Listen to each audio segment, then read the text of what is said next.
Hey guys.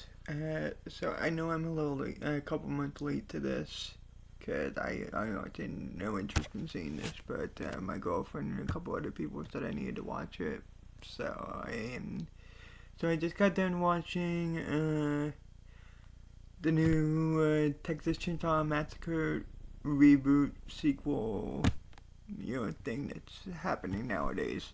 Um, So the reason I didn't really watch this immediately was because after like the first like 3 or 4 Texas Chainsaw Massacre movies, I was just done because honestly because the other two or 3 or 4 Texas Chainsaw Massacre films were just really awful. I just given up on the franchise because honestly, I didn't think they could do anything new. And to be honest, I didn't really see anything new here either. But I actually did enjoy it a little bit. Now, now, like, sorry, it is kind of hard for me to explain this movie because while it was good and while I did enjoy it a little, I didn't really understand what was going on. This just seemed to be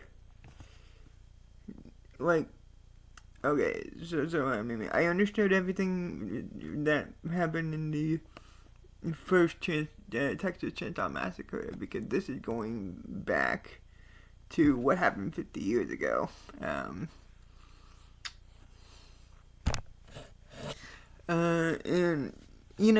like, yeah, like that's fine. Most horror films nowadays, it's about continuing on from where the original movie left off. I mean, Halloween did it in 2018. They came out with a sequel reboot of Halloween that immediately takes place 40 years after the first Halloween, so that made sense. Or, no, or 20 years. No, 40.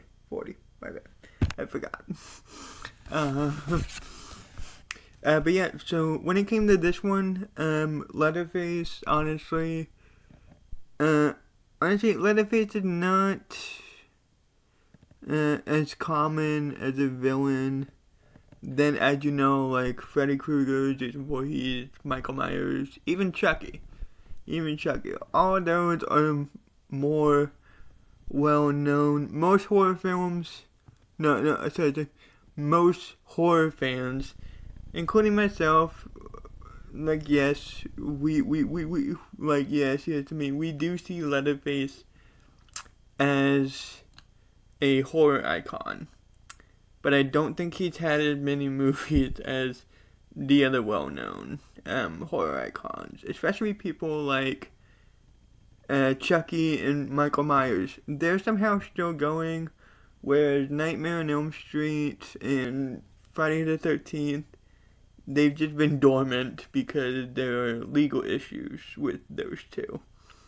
And plus, the last time we got a Nightmare on Elm Street movie, which was about 12 years ago now. That was not good. I did not like that Nightmare on Elm Street reboot. Freddy Krueger. No, you can't do Freddy Krueger without Robert Englund. Anyway, so back to Leatherface and this Texas Chainsaw Massacre. I actually thought the story was really good.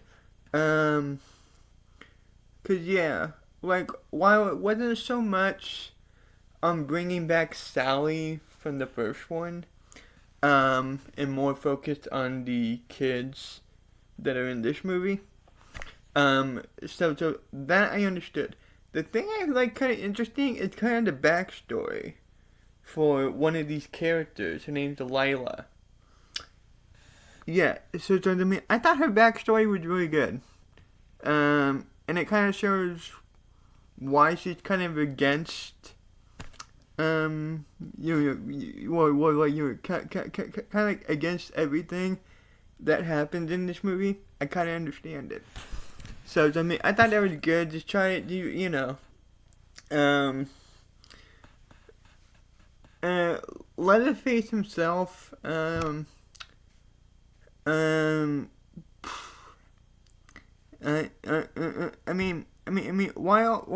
actually, no. Okay.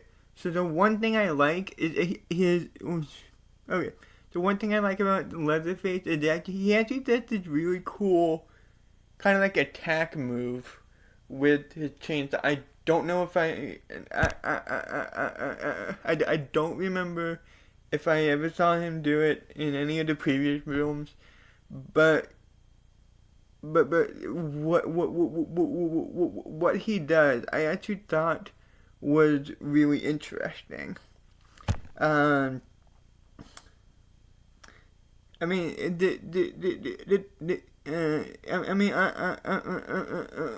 I'm not gonna say anything because I don't want it to potentially be a spoiler.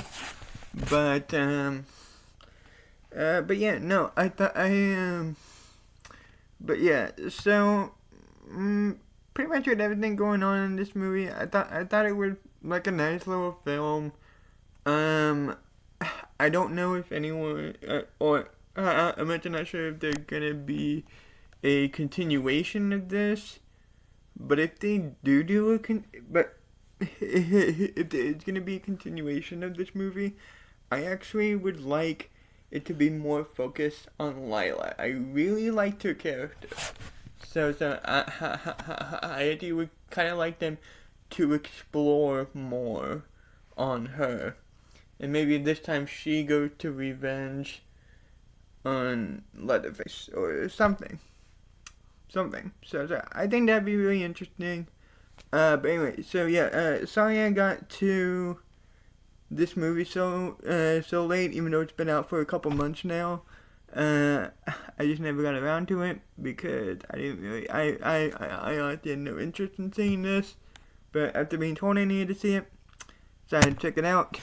One other thing I'm gonna start doing on this channel, rather than just focus on movies that are in theaters, I'm gonna try to focus more on some of the new streaming films. Like recently, I did Turning Red for Pixar, which was on Disney Plus. That was a fine little film. I just finished Texas Chainsaw Massacre, which is a Netflix original, and the next original from Netflix I'm gonna watch next, which I will have a review out sometime this week, is The Adam Project with Ryan Reynolds, because I'm really interested in watching that movie. I just haven't gotten around to it. But that's gonna be my next review. But yeah, so I'm actually gonna try mixing it up. Like some some films I'm still gonna do in theaters because there are some movies coming up that I'm really interested in watching. So I still would do the theater films. I'm just trying to mix it up a little and do some original stuff that comes out on streaming services. So I would try to incorporate that as much as I can into this channel. But yeah, so I will have the review for Adam's Project probably up later this week or next week, and then the next theater movie I'm gonna check out that I will do a review on. It's probably gonna be Morbius, which comes out next week. I will go to the Thursday night showing, which is the 31st, because it officially comes out April 1st, which is actually kind of funny. I really hope it does not change dates just because it's April Fool's. Anyway, but yeah, so Adam Project later this week or next week, and then Morbius is gonna be my next theater movie. Other than that, I will see you guys later.